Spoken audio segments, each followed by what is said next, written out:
Perusahaan pengelola lapangan migas Blok A PT Medco Enterprise Malaka mengakui adanya bau busuk di seputaran Central Processing Plant atau CPP Pabrik Pusat Pengelolaan Gas di Blang Nisan, Kecamatan Indra Makmur. Hal itu disampaikan oleh Ju Susanto, General Manager PT Medco Enterprise Malaka, di gedung sidang DPRK Kabupaten Aceh Timur. Berikut laporan selengkapnya.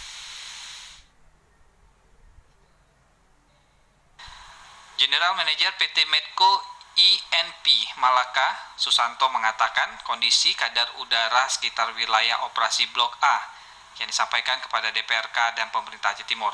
Dari hasil monitoring yang dilakukan oleh Dinas Energi dan Sumber Daya Mineral atau ISDM, Dinas Lingkungan Hidup dan Kehutanan DLHK Aceh, serta Badan Pengelolaan Migas Aceh BPMA, yang menyimpulkan bahwa kegiatan operasional Blok A masih dalam batas aman dan memenuhi baku mutu udara emisi yang dipersyaratkan.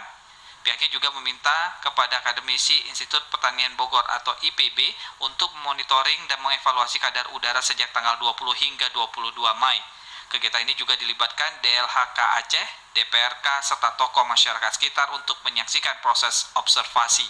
Susanto juga menjelaskan meski sumber bau busuk belum dapat dipastikan, pihaknya mengakui kandungan H2S atau gas hidrogen sulfida di ladang migas Blok A tergolong tinggi. Operasional kegiatan Medco dalam batas aman dan tidak ada parameter melebihi baku mutu. Saya pikir itu juga menjadi satu informasi yang awal untuk masyarakat dan Dewan yang tadi sama-sama kita hadir di dalam rapat dengar pendapat.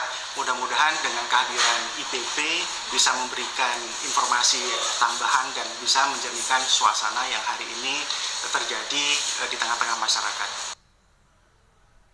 Pada kesempatan itu, GM Medco INP Malaka juga memaparkan panjang lebar soal penanganan masyarakat lingkar tambang yang diduga terpapar bau busuk serta soal kepedulian Medco terhadap kesehatan masyarakat, termasuk membangun gedung baru Rumah Sakit Dr. Zubir Mahmud ID dengan dana CSR. Bahkan Susanto juga mencetus program saling mendukung dari pemerintah untuk pemberdayaan masyarakat lingkar tambang, menyusul semakin menyusutnya serapan tenaga kerja di Blok A, lantaran sudah masuk tahap produksi. Dari Aceh Timur, Said Maulana, TVRI Aceh melaporkan.